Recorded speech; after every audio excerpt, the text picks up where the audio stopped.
So it's good to hang around Marco here, who is the president of FIM Africa, on the very first day of motorsport of African nations here at Donnybrook Park. Marco, welcome to Zimbabwe. Thank you, Justin. It's been a pleasure. Yes, no, this is the homecoming for this competition once again, because it began here a couple of years ago. But Marco is here to just tell us the history of how this competition began right here in Zimbabwe. Well, the motocross of African nations started in Harare at this very same track in 1999. It was called the AMU Continental Championship. AMU was the name of our continent, Africa Motorcycle Union. And then a few years later, the FIM asked us to change our name to FIM Africa so that it aligned with the other continents. So now you have FIM Europe, FIM Africa, FIM North America, FIM Latin America, FIM Asia, and FIM Oceania, which is Australia. So by having the Continental Union, which started in 1999, the other African federations decided to affiliate to FIM. So it started with only a few federations in Africa, about 4, and now we're up to 18 federations in Africa, which are members of FIM. Not all 18 are racing motocross, because you have federations from North Africa which do desert racing, sand racing, cross-country, Dakar type. And this event is motocross. And motocross is a particular event which has become very popular in southern and eastern Africa. So that's why you see 8 countries from southern and east Africa here today for the motocross of African nations. This event, which we developed, started in 1999, like I've said, and it's been run most years. So we're now in the 23rd edition.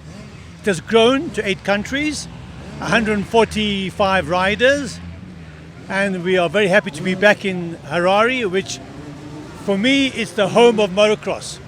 Zimbabwe and South Africa are the home of motocross, and the countries around this region have also taken this sport to their hearts and passion. Now, Marco, more than 2 decades of motorsport in Africa. You are the president. What is your vision? What would you want to see happening in the motorsport industry in Africa? Okay, well, as you know, motorcycling has many disciplines. You've heard of MotoGP, Valentino Rossi. So all these are different. There's about 20 different disciplines.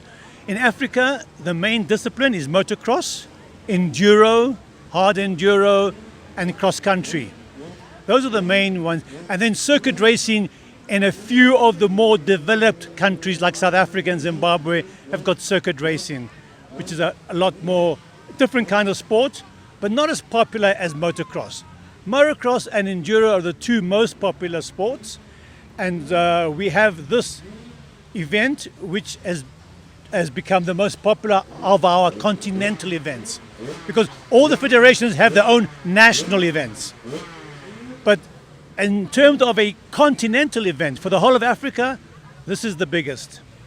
And motocross is raced in nearly every country in Africa, even the ones which are not federated or members of FIM.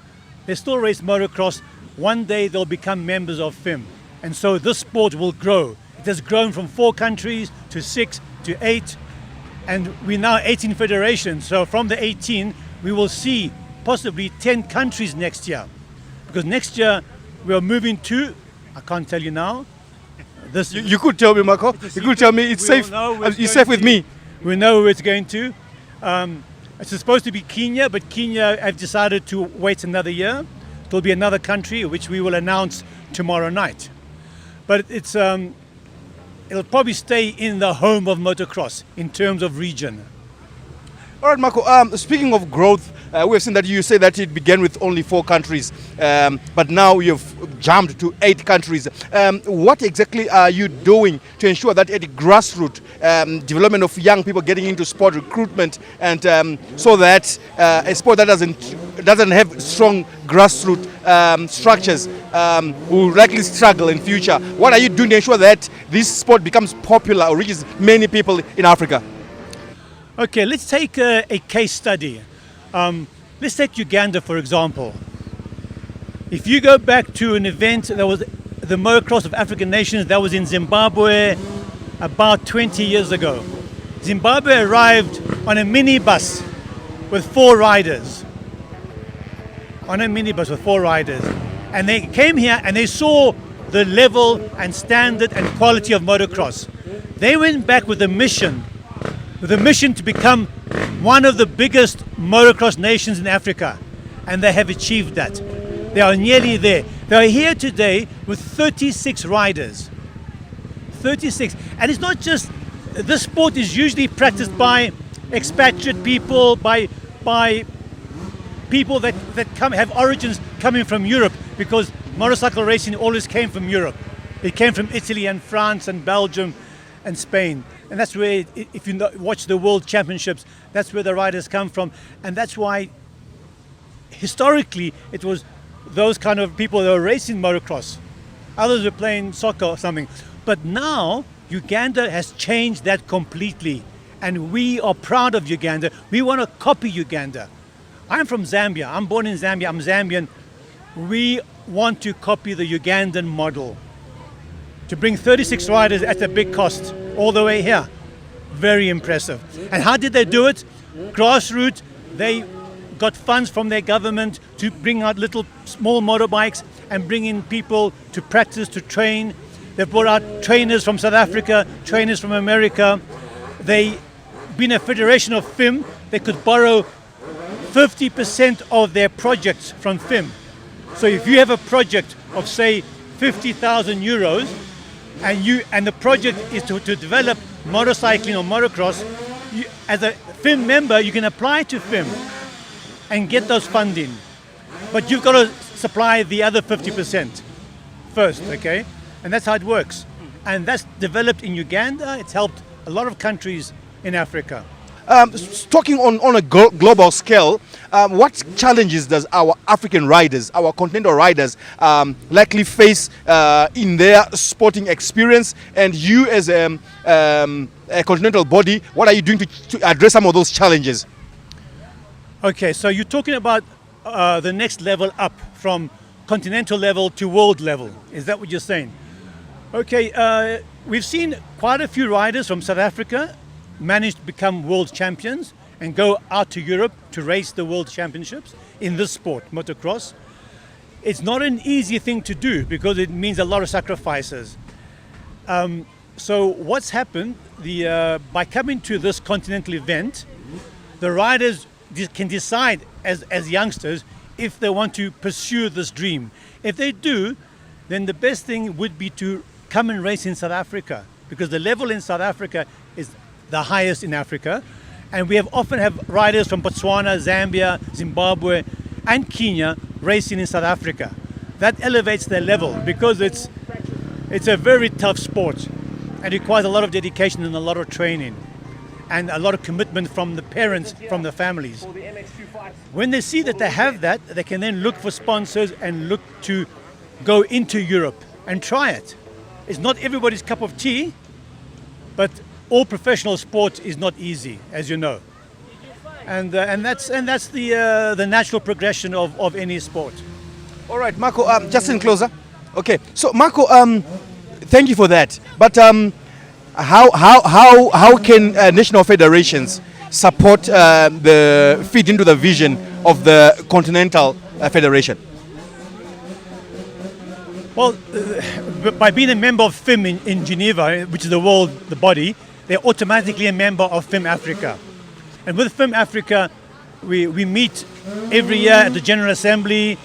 We have commissions for the various sports. There's a commission for enduro, commission for motocross, etc. So each federation can have a representative on the commission. So let's use motocross because today is motocross. So on the motocross commission of FIM Africa, we have a representative from each country. And there they can discuss ways to achieve those dreams and those goals for their riders. And this sport, you see, is a family sport. The youngest rider is 5 years old in the smallest class, the 50cc. And then it goes 65cc, then 125cc, then 250, then 450. And then the parents can still race in the masters and the vets. There's a situation, I think today, where we have a grandfather in the vets and their grandson is racing in the little ones. So very family orientated.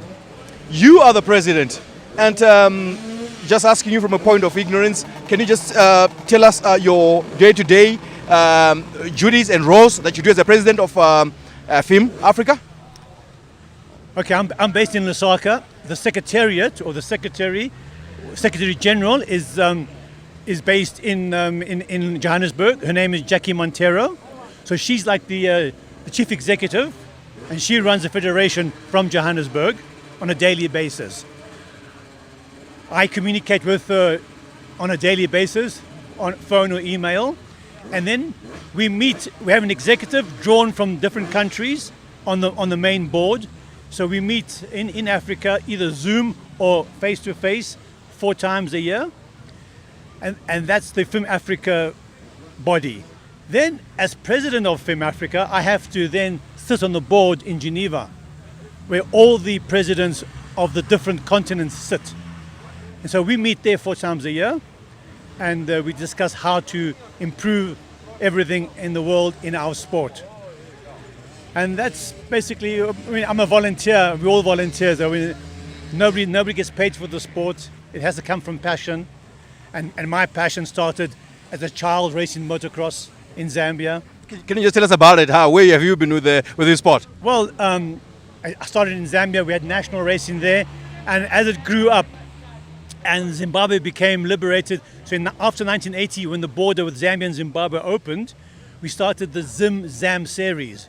So before the motocross of African nations, in the 80s, in the 70s and 80s, we were coming up here to race motocross, and the Zimbabweans are coming to Zambia to race motocross, known as the Zim-Zam series.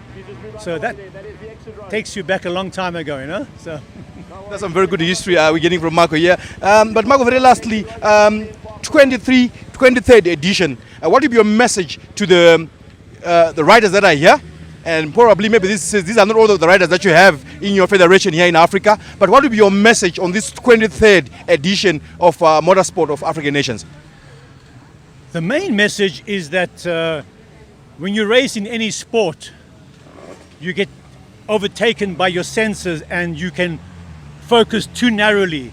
You have to remember safety and sportsmanship, because the sport must stay safe. You keep the sport safe, you can help it grow. Because if parents see a sport that is not well controlled and not well managed with regulations, they are frightened to put their children into the sport. But our sport is very heavily regulated for safety and sportsmanship. So those are the message which we always take to the riders: to be safe, to ride safely, to think safely, and to be sportsmanship. And there you are. If they can keep those 2 words in their mind, then the sport will grow.